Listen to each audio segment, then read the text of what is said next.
Wakil Ketua DPRD Kabupaten Cilacap dari fraksi Golkar Cindy Syakir menggelar reses masa persidangan 2 tahun sidang 2024 sampai 2025. Adapun kegiatan digelar di wilayah Kecamatan Sampang yang dihadiri sekitar 400 orang, Minggu 16 Februari 2025. Cindy menyampaikan reses ini merupakan sarana untuk berkomunikasi antara anggota dewan bersama masyarakat.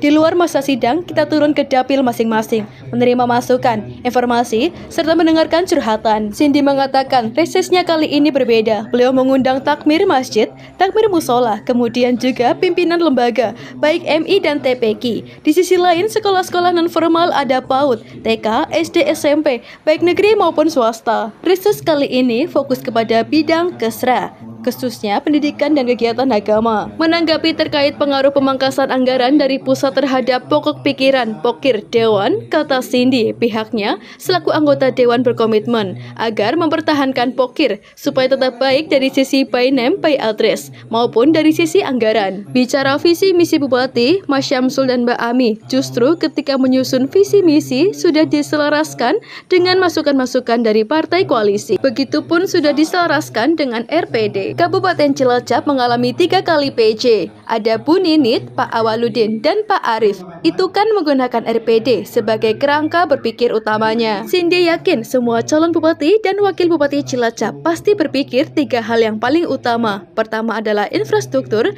kedua pendidikan dan kesehatan, dan yang terakhir pelayanan administrasi kependudukan, kemudian bantuan sosial. Ya, jadi reses ini memang salah satu sarana untuk berkomunikasi.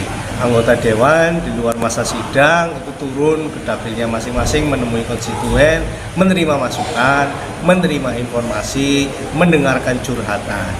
Jadi sangat wajar menurut saya, banyak sekali aspirasi, usulan, dan semuanya itu memang untuk kepentingan masyarakat. Demikian halnya juga yang dilakukan oleh fraksi Golkar maupun saya selaku bagian dari fraksi Golkar DPD Kabupaten Cilacap hari ini melaksanakan reses. Cuma khusus untuk reses saya memang mengundang yang pertama itu adalah takmir masjid, takmir musola, kemudian juga pimpinan lembaga, MI, terus TPQ. Di sisi lain juga termasuk sekolah-sekolah non-formal, ada PAUD, kemudian ada TK, kemudian SD, SMP, baik negeri maupun swasta. Jadi lebih banyak untuk reses masa sidang yang kali ini, kami itu fokus ke bidang kesra, khususnya untuk pendidikan dan juga kegiatan keagamaan.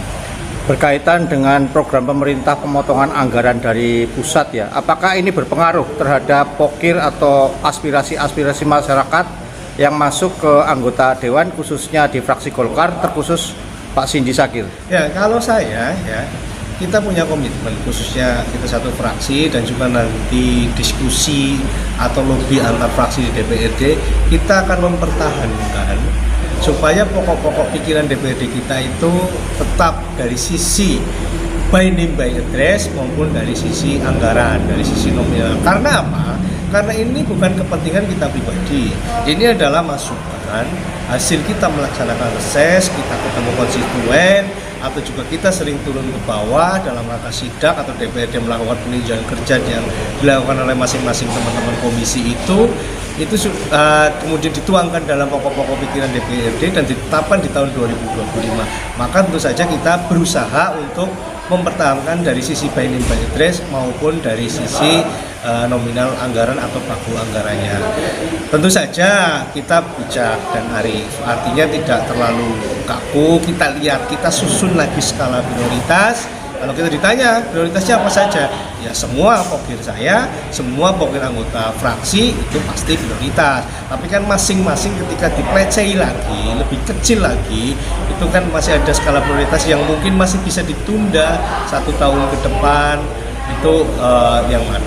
Tapi kalau saya, keinginan pribadi saya dan itu yang akan saya lakukan, pokir akan saya pertahankan. Yang kemudian yang harus dirasionalisasi itu apa?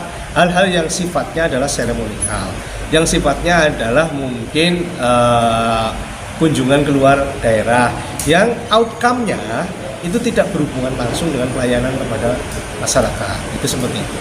Khususnya berkaitan dengan fraksi Partai Golkar, apakah selaras pokirnya ini, apakah selaras dengan visi misi Bupati terpilih saat ini? Jadi gini, kalau kita bicara visi misi Bupati Mas Samsul dan Mbak Ami, itu justru ketika penyusunan visi misi itu sudah diselaraskan dengan masukan-masukan dari partai koalisi. Pun demikian sudah diselaraskan dengan RPD. Karena kita mengalami 3 kali PJ, yaitu ada Bu Ninin, kemudian ada Pak Waludin, kemudian Pak Arief. Itu kan menggunakan RPD sebagai kerangka berpikir utamanya. Nah, kemudian Mas Samsul dan Mbak Ami kan membuat visi misi yang nanti akan menjadi RPJMD. Maka supaya terjadi sinkronisasi dan kesinambungan program, itu kita pun menyesuaikan. Saya yakin semua calon bupati dan wakil bupati di Kabupaten Cilacap pasti berpikir 3 hal yang paling utama. Apa? Yang pertama adalah infrastruktur, yang kedua pendidikan, yang ketiga kesehatan. Setelah itu ada urusan lain, pelayanan administrasi kependudukan, kemudian bantuan sosial, tidak jauh dari itu.